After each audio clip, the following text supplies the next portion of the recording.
પાટણમાં રામનવમીની શોભાયાત્રામાં કોમી એકતાના દર્શન, મુસ્લિમ બિરાદરો દ્વારા ઠંડા પાણીની પરબનું કરાયું આયોજન।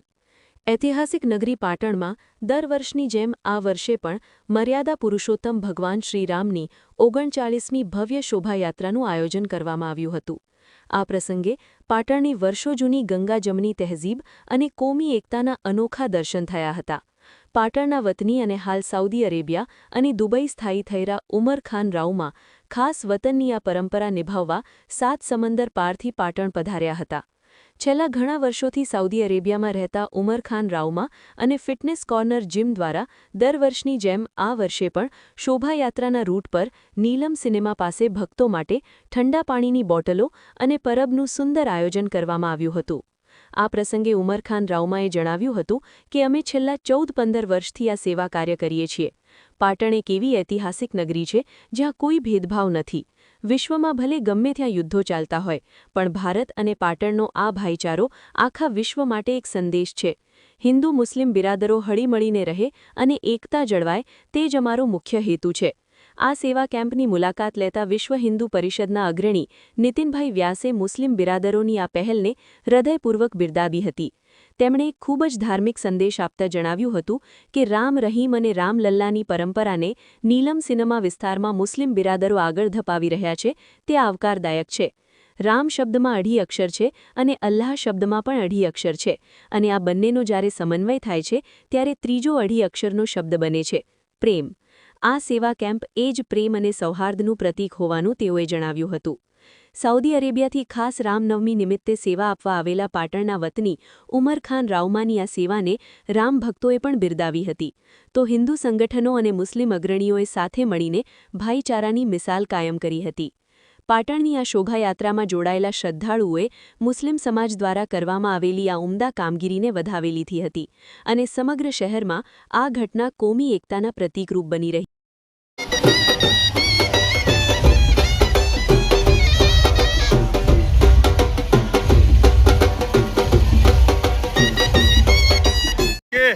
રામ રહીમની અને રસખાનની પરંપરાને નીલમ વિસ્તારમાં જે પરંપરાને દપાવવાની વાત છે એ મુસ્લિમ બિરાદરોનું ખૂબ ખૂબ હું હૃદયપૂર્વક આવકારું છું। વિશેષમાં રામ શબ્દ 2 અક્ષર, અલ્લાહ 2 અક્ષરનો શબ્દ, બેનો સમન્વય કરો એટલે પ્રેમ। આ પ્રેમ અને સૌહાર્દનો એક આ સેવા કેમ્પ છે। ખૂબ ખૂબ આભાર। આજે પાટણના અંદર 39મી શોભાયાત્રા રામજી ભગવાનની આજે એમનો જન્મદિવસ છે।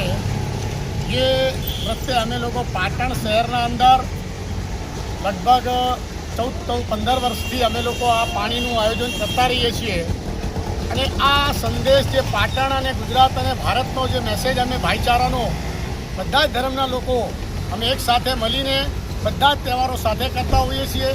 કે પાટણ એક એવી ઐતિહાસિક નગરી છે કે કોઈ ભેદભાવ હોતો નથી, અને ખાસ કરીને શોભાયાત્રા નીકળેલી છે, અને શોભાયાત્રામાં અમારા ટ્રસ્ટીઓ બધા રામજી ભગવાનના જેટલા બી ટ્રસ્ટીઓ છે એ લોકોને બી હું એમનો ખૂબ ખૂબ આભાર માનું છું કે અમારા આ જે પરબના નિમિત્તે બધા અમારા સાથે હાજર રહ્યા, અને અમે બધા ધર્મના સાથે એકબીજાને સાથે હળીમળીને રહીએ છીએ। અને ખાસ કરીને હું સાઉદી અને દુબઈના અંદર હાલમાં જે કંઈ યુદ્ધ ચાલી રહ્યા છે એમાં બી અમે ભારત અને ભારતના વાસીઓ માટે એક વતનની લાગણીશીલ અમે ને ખાસ કરીને હંમેશા જ્યારે બી દેશની વાત આવે ત્યારે એકતા અને અખંડતા સાથે અમે બધા સાથે રહીએ છીએ।